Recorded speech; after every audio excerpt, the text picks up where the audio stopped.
The Doctor Who Alhambra Podcast. Real Doctor Who fans with real Doctor Who opinions. Hello and welcome to the Alhambra Podcast, episode 342 of the podcast. I am Brett, and after I stop talking, you are going to be hearing the second part of the podcast that myself and Liam recorded the other day, our reconnection for the second time in 2024. We discuss the brand new Season 1, Series 14, Season 40 of Doctor Who, the Doctor Who and Disney Plus series that has just barely ended not that long ago. As well as after that, you will hear a kind of pre-show discussion that myself, Liam, and Legion were a part of back in 2023. So without further ado, let's sit back, relax, enjoy. If you have any comments that you'd like to throw our way, please email the show at alhambraaudio@gmail.com. You can tweet the show at Alhambra Podcast. DM is open. And never mind. I have no idea where I was going to go with that. And so now, sit back, relax, and here is part 2 of our podcast. What are your thoughts? I think you're probably more interested and excited by the new series, this Season 1, Series 14, Season 40 of Doctor Who than I am. I mean, looks like it. But, Season 1, yeah, I'm not going to say it's perfect. It has its issues. But compared to what we got, compared to the Chibnall era, I feel Doctor Who is pretty much back on point. I like Ncuti. I do think he is a good actor. I've always said that. You can see that from things like Boom, where he gets to really, test his sort of acting skills. And I think Boom was where I was like, yeah, this is the Doctor. This is the Doctor that I know and sort of remember.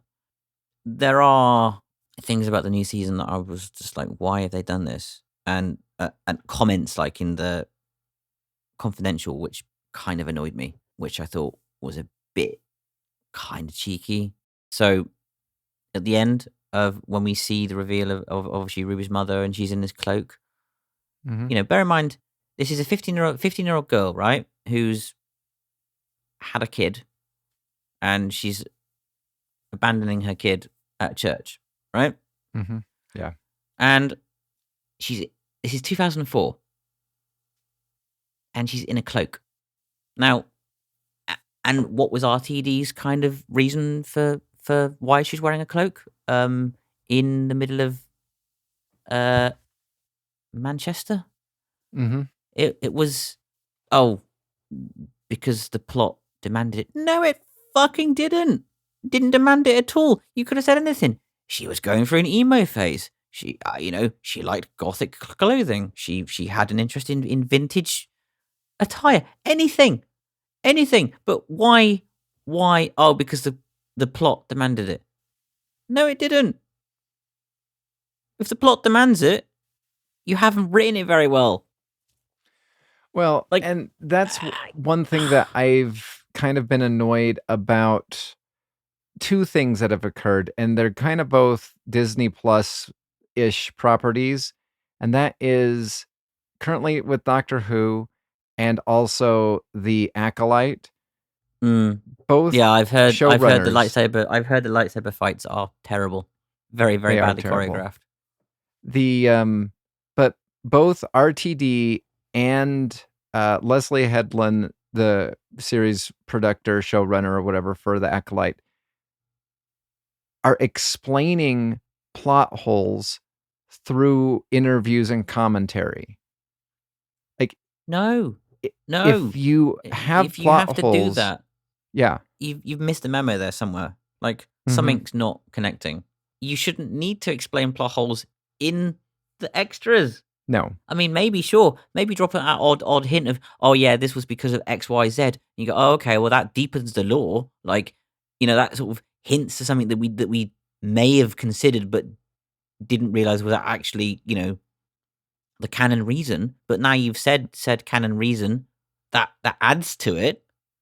Do you know what I mean? Then you can go and rewatch it and go, oh okay, well that's cool because this happened. But no, explaining your reasoning in the extras with no explanation in the actual show. Like, why was she pointing at the sign? Well, and like, what was it? There was no one there. Yeah. Yeah. I mean, what did she do? Like, did she have a schizophrenic episode or something for like 5 seconds? Abandon the baby and then stand at the side of the road and go, oh, yeah, Ruby, that's it. What? Well, not only that, but like, I don't know if you've heard the meme, but there's a meme of, the 50th anniversary with the 10th Doctor, 11th Doctor, and War Doctor's TARDIS, and they have, the Sutekh as seen in the Tom Baker, one kind of hiding behind each one of their TARDISes goes, so is this when we're gonna, we're all together. Hey, there's 3 of us together. Is this the good time to, destroy all of humanity in the world? And it was just like, one of them's like, no, we'll just wait for, for there all to be one Doctor a little while later. It's just like, yeah. It wasn't well thought out. I think which was a shame because, like, for the most part, the season was really good. Yeah, it would have been nice to have seen a bit more kind of camaraderie and backstory, kind of, and stuff between, and conversations between, and dialogue between Ncuti and Ruby, and Millie, to explain the Doctor's and Ruby's relationship a bit more. That was lacking. I think, I like the whole gods thing. That was interesting. I swear there's still more going on there, because if you look at Maestro in The Devil's Chord, they turn to Ruby and goes, "You're wrong." So if she's so wrong, but according to this season finale, she's just a normal human being. Yeah, with a normal mother, which a normal DNA test thing couldn't locate for whatever reason in 2004, for some reason, which meant that the Doctor had to go to 2043, 4, 5 to undo that for whatever reason, and it was down to some bloke who was going to be the most dangerous prime minister in all of the UK and something like we have records on file of people's blood work and blood group and DNA. So why was this so hard to locate? Exactly. And not only that, got to be something more than just but to not kill Ruby because he was interested. It's just like, well, I'm going to kill you anyway, but I'm so interested that the Doctor doesn't know something that I'm going to keep you alive. It's just like, that's interesting. I guess you'll never know. Zap. Like, what? Yeah. I don't know. I do agree. I think Boom was the best episode of the season. And even though there was one part that confused the crap out of me and I had to rewind it so many times. What was that? That was when that guy, that friend of that one lady came to do something, and there wasn't even a zap. It just, everybody went, huh? And I had no idea what happened. Because I heard the zap. There may have been a sound, but... Yeah, but it wasn't like when they turned that guy in, put that guy, extracted his, most of the moisture and put him like in a tube at the very beginning. It was not like that zap at all. It was a zap, and then suddenly everybody gasped, and he just wasn't there. I mean, I didn't listen. I kept on thinking about listening to the audio description to see if they explained it, but visually, It was just like, he just wasn't there. And nobody said, oh my gosh, he got turned into that, or he's, and Or he's gone, or it was whatever. just like, yeah, what the heck is going on? Also, the other thing that I really had a problem with with Boom was that they're in the future, well, future for us. And it is, I believe, it is my understanding that it is, people would be used to seeing 3D, video things or whatever. And the daughter is trying to talk to her dead dad, who is a 3D hologram, who doesn't even look like he's human because it looks very screenish and like, projectile. And she's trying to talk to her dad as if she'd never seen it before. And she didn't even question, why does my dad kind of look see-through? Like, it just, there's a couple things that I just was wondering about, but I do think Boom was the best one for season 1. See, people rate and rave about 73 yards, but I didn't really rate it. It was okay. I'll tell you, my favorite thing is everybody who has like really, really loved this first season, and I am not one of them. I hopped on to YouTube the next day, and there were so many YouTube videos, positive YouTube Doctor Who tubers, who basically had like, I have no idea what I just watched, and I don't think I understand it. Yeah. Like I said, it's definitely got its issues. Mm-hmm. But compared to what we had before, you Well, can't and deny. But you can't deny that Ncuti is more of the Doctor than what Jodie Whittaker ever was written on TV. I have my biggest struggle with season 1, and why I actually can say that I positively like Jodie's series 11 more than this one, is I hate the Timeless Child. And in series 11, the Timeless Child didn't exist. I hate this bi-regeneration. I hate that.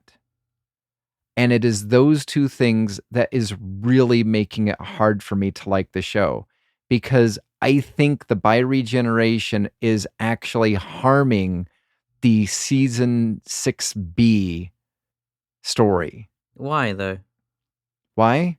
Because Big Finish did a fantastic job of season 6B having that character Raven, doing this, Raven holding it over his head the entire time, that I can just poof you out of existence. You're just a second away from regeneration. You really don't exist. And now because RTD did this whole bi-regeneration crap, well, that kind of like, now you could be like, well, maybe she's just full of BS, and that was just the bi-regeneration version of the second Doctor.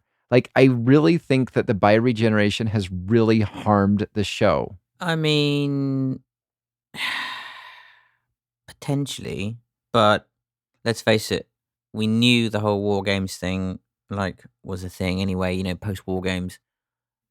So I still say the Timeless Child has actually affected that more so than than what the bi-regeneration is, because obviously at this point, I'm not saying one is greater than the other. I'm saying both of those have really wreaked havoc with the show. Series 12 is like where I'm near capping off of existence. And then you have the bi-regeneration thing, and RTD kind of going on with the Timeless Child. It just takes any, you're not going to kill off the Doctor. And some people who are for the Timeless Child are basically saying that, well, the best part about the Timeless Child is, hey, did you know that, now we don't have to be bogged down by stories about the Time Lords re-gifting another, regeneration cycle. And it's like, well, no, like the Doctor's now immortal. We don't have to ever worry about anything ever again. There is nothing to worry about. Whereas when you look at the classic series, it was always like, ooh, this is a scary thing. Oh, FYI, by the way, the Valeyard is going to be the evil version of the Doctor in the future. Now that kind of almost wipes that out. Unless that is the bi-regeneration version of one of the last. I don't know. It's just. I think the bi-regeneration has made the Timeless Child has done massive damage. The bi-regeneration just doesn't help. I mean, I wasn't so bothered about the bi-regeneration. I'll do that again. I wasn't so bothered about the bi-regeneration thing because I thought it was a different take on regeneration. Which was, kind of interesting and different and obviously not done before. And, it was because, you kind of expect the whole thing. Oh, well, you get shot, light, blur, energy, change. Okay. So like to have something different for once was kind of refreshing. But here's the thing. Where was the 14th Doctor with the whole Sutekh thing? Like, does he no longer care? Like, RTD said in one of his interview type things is the Doctor's just 14th Doctor's in retirement now. So I guess, he no longer cares about humanity, even though he's currently living with humanity. Like it's inconsistent within RTD's new series. I don't know. I mean, maybe there's more. Maybe he's going to bring him back. Well, that is a rumor. The rumor is that season 2 kind of a red herring ends with the 14th Doctor. I would actually be more pro, like, we find out that the 14th Doctor actually dissolved. It was a bi-regeneration for a second. He got to say his goodbyes, did this, and then just dissolved. But then again, that's not what RTDs did and said in the commentary. And again, I think that is the massive problem, is it is stuff that is not seen on TV. Also, you guys have the Memory TARDIS series, which is part of canon. However, we don't get that because that was bought and paid for by the BBC. So you have canon that exists only in the UK, but does not exist anywhere else. Yeah, which is a bit weird, especially considering they canonized the Memory TARDIS in the final episode. Which and they, had you and not they told play, me about that, and they play Pyramids of Mars on the screen whilst talking about the episode.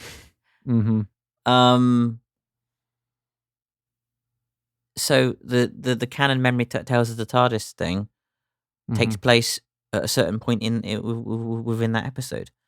Yeah. Yeah. Like I say, I'm still willing to get continue with it. Like it's fun. So I think for Legion, like what he likes about it is the fact that his kids enjoy it, and I think he can sit there and watch it with his his kids, and that's that's cool. As a dad, that's important. Yeah, but I'm just not digging this new series. I mean, there are, like I say, there are decisions that I'm not too keen on. I hope there's more to it, because there has to be. If there doesn't, it's just going to leave a why kind of response. Yeah, I haven't seen it. I'm very tempted to also pick up the limited edition 15 Doctor Sonic just to see, because I mean I've seen some Sonics in the past, so I get the general idea of what it looks like. So I'd be intrigued to know from a tactile point of view what the Sonic is now, and really make my judgment from that. Yeah, I think that's a really good idea. I approve of that. So, but yeah, let's see. Well, I think I do think Ncuti has more to give, and even he said in interviews, I don't know if you saw, but he was like, "Oh, it took me," and he feels in the role now, which was interesting. So, that will be interesting to see how kind of pans out. I have recording, by the way. So, yeah, both feeds are recording. I am recording also. There we. Oh, Apologies for the coughing because still trying to get over this, whatever it is. I am now recording. Cool. By the way, Brett, the Great Cyber War. A Cyberman story that you didn't think you needed, but you actually do need.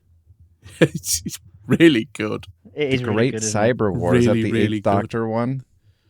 Yeah. Yes, that's Okay. the Eighth Doctor. That's the one with Audacity. that's the one with Audacity, and there is a surprise at the end. So I'll listen to that track first. Yeah. So, yeah. Oh, you can do it. No, don't do a Liam. Don't do a Liam. That I will didn't. I didn't. genuinely, you were going to. And then I went, didn't, Liam, so- whatever you do, don't do this. Let the surprise come naturally. That's what she said, right? I don't know. Well, I can't remember how it And then it works. just comes with disappointment. So, Yeah. Yeah. Well, I mean, Story of my life, just crushing disappointment. oh yeah. But Oh, yeah. dear. In other news, it took me about a week to download and rip all of classic Doctor Who with AD. So brown chicken, brown that was a whole thing. He's using that TV license well by illegally downloading things. Yes, I am. Oh, dear. Oh, and I just want to put out there, BBC liars. Oh, we'll have everything up with AD. Bollocks. They don't. The Sarah Jane Adventures is still missing with audio description. It's all right, Liam. I know you've broken out the keyboard for age already. I know. love, again, this is my favorite thing about Liam. He's the only one that could take something positive and look for the negativity to complain about. No, the thing is, though, he really isn't. Doctor Who fans have been complaining like Billy-O since the first. On the Wait, no, Ian no, no, Levine no. group, Nope. all So, they're doing... Doctor Who apart fans are from not Ian complaining. Levine, which is... Doctor Who fans are Liaming. They're Liaming. Yeah. Come on, hang on.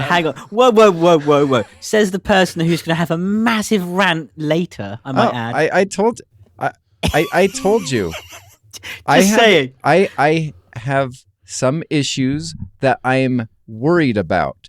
For some reason, you were unable to realize or read or understand that I said if certain things happen, I'm out on the new series. I didn't say I'm out on the new series. I said if there's certain things that happen, I am out on the new series and I have rationale. And all I got is, no, you're giving up too soon.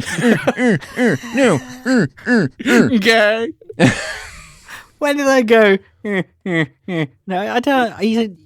You made Oh, sound sorry. like Peter from Family Guy. I know it's Here's what you're insulting. going. You're going, all right, you're giving up too early. Giggity. No. Oh dear. See, what he's going to do later, Liam, he's not going to rant. He's going to Liam.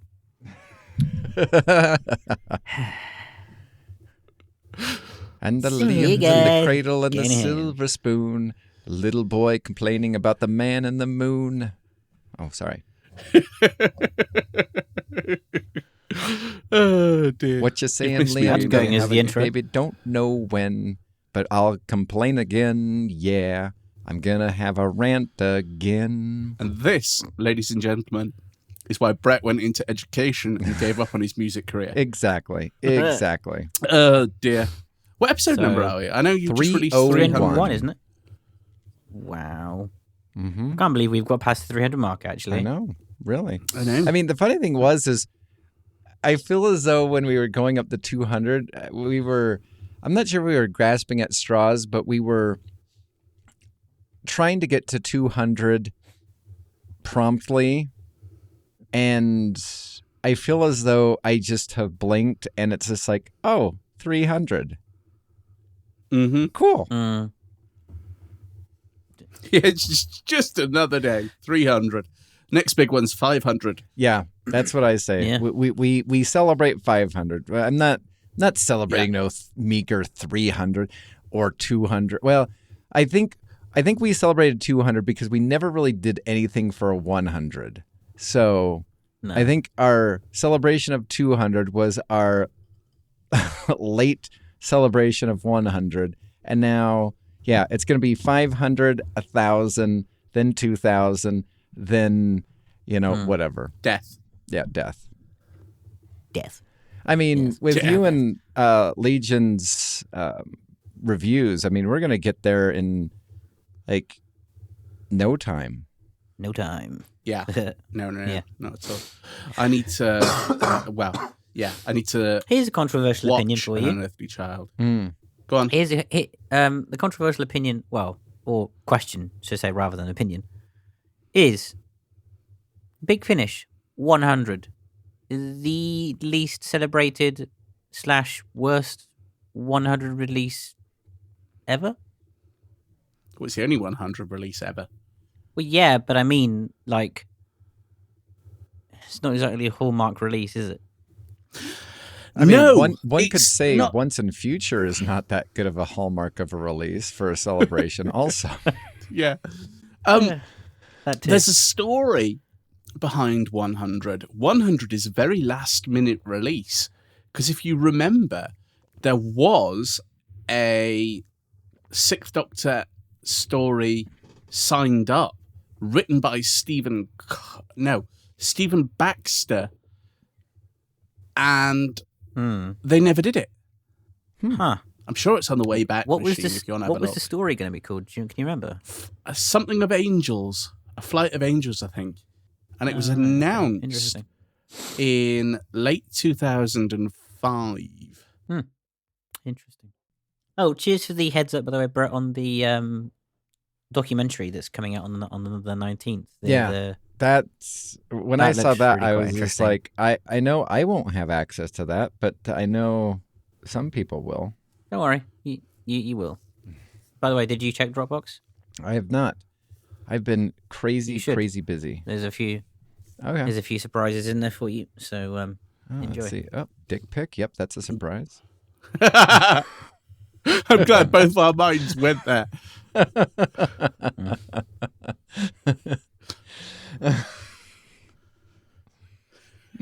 But no, I have sent you Tales from the TARDIS. And what else did I send you? Oh, Talking Doctor Who, and I also sent you the Delia Derbyshire, the Myths and Legendary Tapes Okay. documentary. Very cool. I wasn't sure if you wanted the Who. I wasn't sure if you wanted the Who's Who documentary, or if that was available elsewhere. I definitely didn't have it. Who's Doctor Who? It was on the Talents of Wing Chang DVD release. Oh, okay. Yeah. Ah. I was going to say, Oh, it okay. sounds familiar. I'm like, I'm going to have to. Okay, I wasn't sure. Did you know I own, and it's annoying because I'm probably going to have to redo it in the soon. I bought a book from Amazon.co that is basically a breakdown of every single Blu-ray, not Blu-ray, every single DVD and all the specials on it. And so whenever I'm curious about something, all I do is just go to that book and thumb through it and figure out where certain things are. And then sadly, after I purchased it, I realized, oh yeah, the internet's a thing. I didn't even have to buy that stupid book. Oh, But you dear. have physical. You don't need to load up your phone. You can walk over Exactly. to you're going to look at phone, aren't you? No, because Yeah. I do love, I love physical media. I detest, like, what is it? I've been noticing, like, with my comic books or whatever, if, I have these subscriptions to Marvel Universe and DC Unlimited, and besides, like, the old stories that cost thousands of dollars to own, like, the physical version of, besides those, like, I don't read the new ones. If I don't want to buy it, I have no interest in reading it. So it's like the only purpose it serves is to, channel the older years that are, limited and extremely expensive. Yeah. Interesting. That's fair. All right. Dear. So we got the October reviews. Me and Legion have not listened to the Third Doctor Adventures yet, so we can either Or Torchwood. Skip No, I've not done the Third Doctor and do it for I've November. Not done Third Doctor. Okay, good. Yeah, So, let's do it for November. all right. So we got the Pastness Gang. I'm kind of intrigued by Torchwood, but I haven't listened to it. I mean, in all honesty, and I told Legion this before you jumped on, Once and Future really bummed me out. I guess we can get into that Yeah. in the podcast though. So here's what we'll do. We will start off with any news, any other stuff, new series or Big Finish news. I'm not sure if there has been any Big Finish news. I'm going to check the pages. Doesn't look like it. I mean, I guess there's not really any. I mean, the only thing is the Seventh Doctor, the cast and crew the last days. We could talk about that because I do have somewhat like concern just a little bit for that. But there's that. And then there's a new series, which I will go on a mini rant with actual opinions. And like I said, I'm hard fast to those opinions. If those things occur, peace out, man, from the new series. Peace out. I'm genuinely intrigued about this. And then we will... yeah. Well, because I mean, you're the last person I expected to, well, as you say, piece out of the new series. So, well, I have my rationale, and I fully, I feel as though I'm justified, and I feel as though I'm not being hyperbolic or insane. I believe that it is a just concern, and you can disagree with me, and I will listen to it. Doesn't mean I'll do it, but I'll listen to it. Let's see. And then we will do, I guess what we'll do from that point forward is we'll do the October reviews. And so how do we want to do this? Do we want to review Once and Future, the two for October, and then get into the entirety of Once and Future? Or do we want to go into all of it? Because I almost want to think that this is so big that we need to talk about the two that came out on October, but we also need to talk about the entirety of the event as a whole. We need to talk about the event. I think we need to talk the whole event, and I think we should when we get to the points. I think we should cover the two for October. Okay. When we get to it, because it would make more sense rather than talking about the two and then going back and doing that. Do you know what I mean? Mm-hmm. Yeah. So do it that way, I reckon. Okay. All right. Sounds good. All right. Let's see. I was going to have an introduction for this from ChatBeach because we haven't done that in a while, but whatever. All right. Shall we get this show underway? Let's. Yep. Yeah. All right. I'll do an introduction. All right. 3, 2, and 1. You have been listening to the Doctor Who Alhambra Podcast. Doctor Who is owned and trademarked by the BBC. Doctor Who Alhambra is not affiliated with the BBC or Big Finish. No infringement is intended. Visit our website at alhambrapodcast.weebly.com or email the show at alhambraaudio@gmail.com. Tweet us at Alhambra Podcast. That is ALHAMBRA Podcast. Thank you.